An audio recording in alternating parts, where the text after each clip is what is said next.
ایک بات بتاؤ، تم مامو جان پارٹی حضرت معاویہ کو اتنا مانتے ہو، جبکہ رسول اللہ کی واضح حدیث ہے بخاری شریف میں، حدیث نمبر 28-12 میں نبی نے صاف صاف ارشاد فرمایا کہ عمار کو باغی گروہ قتل کرے گا، عمار ان کو جنت کی طرف بلائیں گے اور وہ ان کو جہنم کی طرف بلائیں گے۔ تو اس حدیث سے تو صاف صاف پتہ لگتا ہے کہ بڑے مامو جان جہنمی گروہ سے ہیں۔ اس کی کیا صفائی دو گے؟ آج تو تم لوگ غلط پروف ہو ہی گئے، ٹائم قیامت تک ہے۔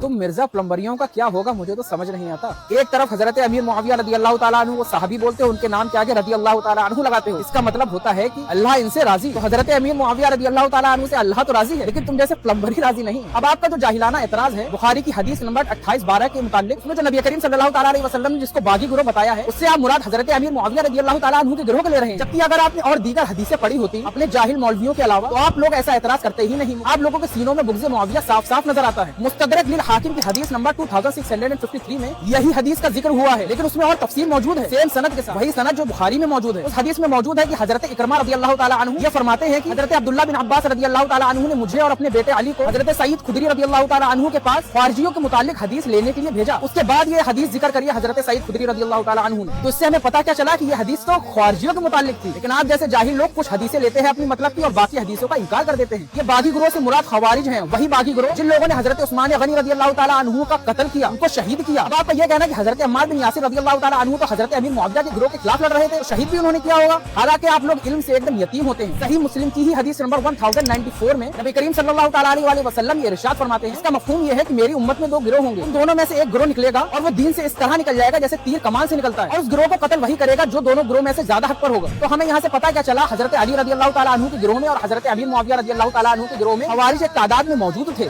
اب اس حدیث کے متن پر بھی کلام ہے، لیکن میں اس پر جاؤں گا نہیں، میں آپ کو ایسے ہی دلیل دے دیتا ہوں۔ اس حدیث میں موجود ہے کہ حضرت عمار بن یاسر رضی اللہ تعالیٰ عنہ ان کو جنت کی طرف بلائیں گے اور وہ گروہ جو باغی ہوگا وہ ان کو جہنم کی طرف بلائے گا۔ تو یہاں سے پتہ کیا چلا، وہ ایک گروہ جہنمی ہوگا۔ کیا یہ حدیث حضرت علی رضی اللہ تعالیٰ عنہ کو نہیں معلوم تھی؟ تو مصنف ابن ابی شیبہ کی حدیث نمبر 37880 میں حضرت علی کرم اللہ تعالیٰ وجہ الکریم ارشاد فرماتے ہیں، اس کا مفہوم یہ ہے کہ جب حضرت علی کرم اللہ تعالیٰ عنہ جنگ کے بعد اپنے خیمے کی طرف سے گزرے تو حضرت علی کرم اللہ تعالیٰ وجہ الکریم نے دیکھ کر ارشاد فرمایا کہ یہ بھی جنتی ہیں، اور جب حضرت امیر معاویہ رضی اللہ تعالیٰ عنہ کے خیمے کی طرف سے گزرے تو فرمایا کہ یہ لوگ بھی جنتی ہیں۔ یہاں سے تو یہ ثابت ہو رہا ہے کہ جو حضرت امیر معاویہ رضی اللہ تعالیٰ عنہ کے لشکر میں صحابی تھے وہ لوگ بھی جنتی ہیں۔ تو پتہ کیا چلا ہمیں، ان باغی گروہ سے مراد خوارج ہے، حضرت امیر معاویہ رضی اللہ تعالیٰ عنہ کے لشکر میں جو صحابی تھے وہ تو جنتی ہیں۔ اسی طرح مسند احمد کی حدیث نمبر 21733 میں اس کا مفہوم یہ ہے کہ نبی کریم صلی اللہ تعالیٰ علیہ وسلم یہ ارشاد فرماتے ہیں کہ جب فتنے کا دور ہوگا، جب ایک فتنہ نمودار ہوگا تو ایمان پر اور حق پر اہل شام ہوں گے، اور اہل شام تو حضرت امیر معاویہ رضی اللہ تعالیٰ عنہ کا گروہ تھا۔ تم جیسے چھپے ہوئے رافضی صحابہ کرام رضوان اللہ وجہ الکریم کے بکس میں اتنا گر چکے ہو کہ بس اپنے مطلب کی ایک حدیث لیتے ہو اور باقی حدیثوں کا انکار کرتے ہو۔ یہی کام تو یہودی کیا کرتے تھے، اپنے مطلب کی آیتیں لے لیتے تھے اور جو ان کے خلاف جاتی تھی ان کو چھوڑ دیتے تھے۔ تو آپ کی دلیل تو یہ ایک دم رد ہو چکی ہے۔